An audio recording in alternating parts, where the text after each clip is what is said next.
lines up planetarily with the sun. Chocolate is an octave of sun energy. Same octave as serotonin. It's on the same octave. Alright, so we've got a question here. Duronota. Look at his face. Duronota Skeletor. Remember, folks, fructose is very fattening. Very fattening. Okay, question. Let's get into it. Let's be serious now. Enough playing games. We have a question here from a 16-year-old graduating this summer. Homeschooled. Nice. Do it online. Works 2 part-time jobs. 16-year-old. I work full-time once I'm done with school. However, I need your guidance on what I should do once I'm 18. My plan is to work full-time until I'm 18. Keep saving money. I would love to do fitness and health, of course, to help people eat better. And I love outdoors and exercise. Awesome, man. That's when your experience of life is enhanced by Mother Nature and being outdoors and fitness. Man, you are on the fucking right road. Seriously. Seriously. What should I do? Become a personal trainer, YouTube videos, become a Zumba or yoga instructor. What did you do? Blah, blah, blah, blah, blah. To make this short, get to the point. I need some guidance, family, maybe not the best people to ask.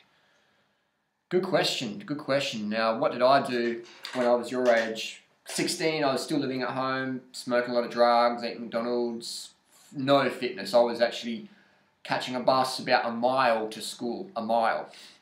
Now I can run a sub 5-minute mile at 35 years of age.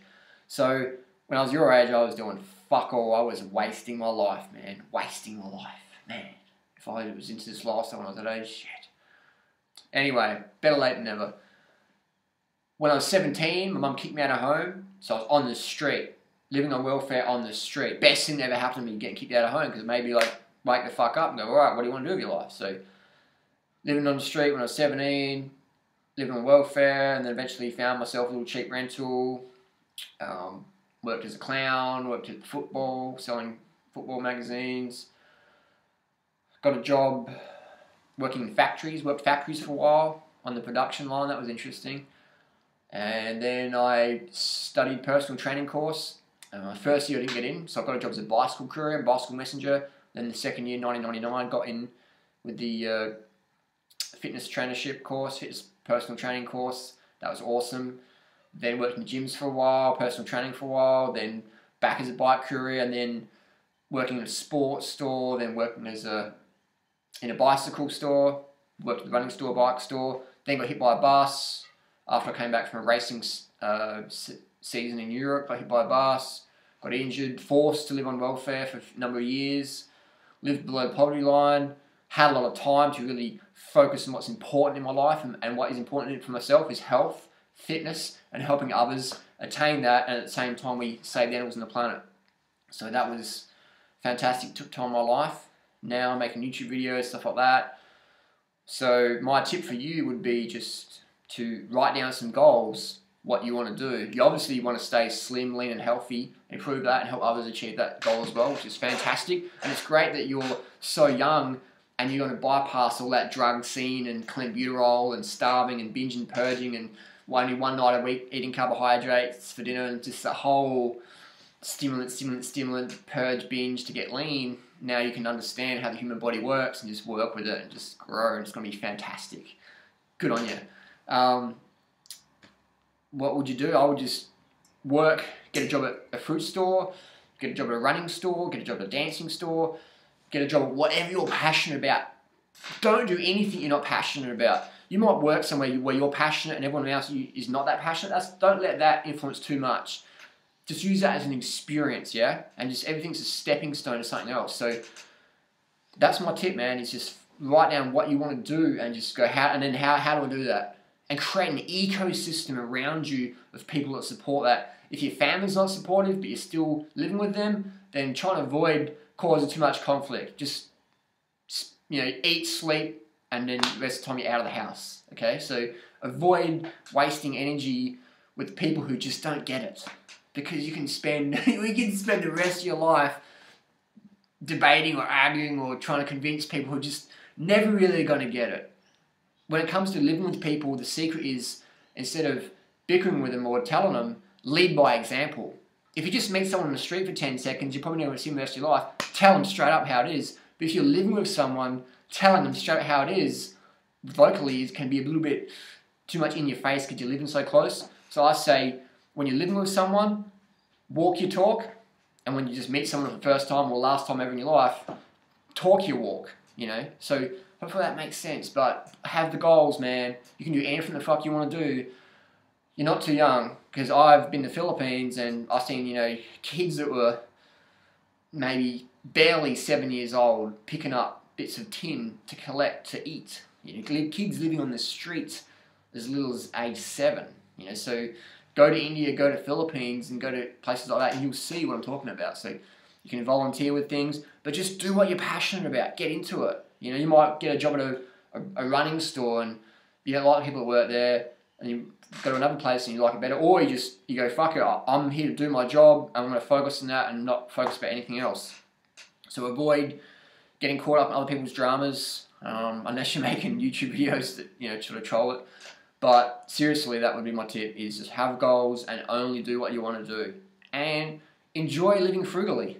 Enjoy my haircut. I do it in front of a car mirror, a broken car mirror out the back with just a pair of shavers. So I don't spend a lot of money on meaningless stuff. I've got a power meter from the bike, I ride excellent bikes, I eat awesome nourishment every day. I live in a location, this house is pretty run down and beat up, but across there is, you know, I'm access to amazing training grounds, cycling groups coming past my front door literally, so I'm in a world-class location, living in a dump.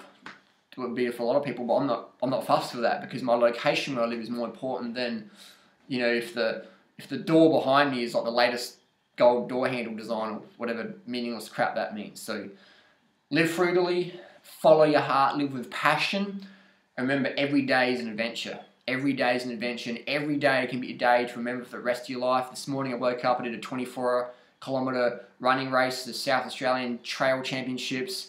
I got a massive stitch in the first kilometre. Just I was sitting third overall. Stitch came in, boom, I was almost going to pull out. I'm like, no, just keep going, finish the race. There's people, you know, who are doing it, and they're way behind you, and they're still going to finish. So I had no excuse. I just jogged along with my Stitch and enjoying the fresh air. So seek adventure, live with passion, have goals, live frugally, live simply, tread lightly on the planet. You know, understand the importance of high-carb lifestyle, low-fat vegan, fruit, here's your friend, things like that. Early nights, consistent hydration, clear urination, up to 10 times a day, a few times a night, things like that. The closer you can live with nature and still feel comfortable is such a gift, because you'll need not as much money as other people, you know. So some people are just so locked into the daily grind that they're their own prisoners. Like, I can sleep in the dirt as long as I've got a Gore-Tex bivy bag or whatever. I can ride a bike that's 3 years old. It doesn't have to be a 2013 model or whatever.